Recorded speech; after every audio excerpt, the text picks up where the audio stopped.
പുതിയ കാഴ്ചകൾ തേടിയുള്ള യാത്രയിൽ കണ്ടൊരു കാഴ്ചയാണിത്. അതിമനോഹരമായ തേയിലത്തോട്ടങ്ങൾ. അവിടെ നമ്മൾ വണ്ടിയെല്ലാം നിർത്തി ഡ്രോണെല്ലാം ഫ്ലൈ ചെയ്യിപ്പിച്ചുകൊണ്ടിരിക്കുമ്പോഴാണ് തൊട്ടപ്പുറത്ത് ഒരു ഒച്ചമഹളം എല്ലാം കേട്ടത്. ഇവിടുത്തെ തേയില നുള്ളുന്ന ആൾക്കാരാണ് അവര്. പെറുക്കിയെടുത്ത് തേയിലകളെല്ലാം ചാക്കിലാക്കി പെട്ടെന്ന് വീട്ടിൽ പോകാനുള്ള ഒരു തയ്യാറെടുപ്പിലാണെന്ന് തോന്നുന്നു. അപ്പൊ അങ്ങനെ നിൽക്കുമ്പോഴാണ് ഞാൻ അവരുടെ അടുത്ത് ചോദിച്ചുകൂടെ അടുത്ത് എവിടെയെങ്കിലും ചായക്കട ഉണ്ടോ എന്നുള്ളത്. പക്ഷേ എന്നോട് അവിടെ നിൽക്കുന്ന അമ്മച്ചി പറഞ്ഞ ആ ഒരു ഉത്തരം കേട്ടിട്ട് ഞാൻ ആകെ അമ്പരന്ന് പോയി. വേറെ ഒന്നുമല്ല, ചായക്കടയുണ്ട്, ഞാൻ പോയി മേടിച്ചിട്ട് വരട്ടെ എന്നായിരുന്നു ആ ഒരു ചോദ്യം. വേണ്ട വേണ്ട ടീ വേണ്ട, ഇല്ല വേണ്ട.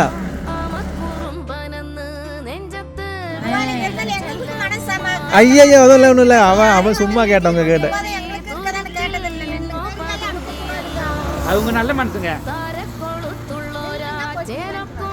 പക്ഷേ അവസാനം അവര് നമുക്ക് നേരെ ഒരു ബിസ്ക്കറ്റ് പൊതി നീട്ടി. പക്ഷെ അത് മേടിച്ച് കഴിക്കാണ്ടിരിക്കാൻ എനിക്ക് തോന്നിയില്ല. കാരണം അവരുടെ ഇത്രയും വലിയ നിഷ്കളങ്കമായ സ്നേഹം എനിക്ക് ഒരിക്കലും ചെറുതായി കാണാൻ സാധിക്കില്ലല്ലോ.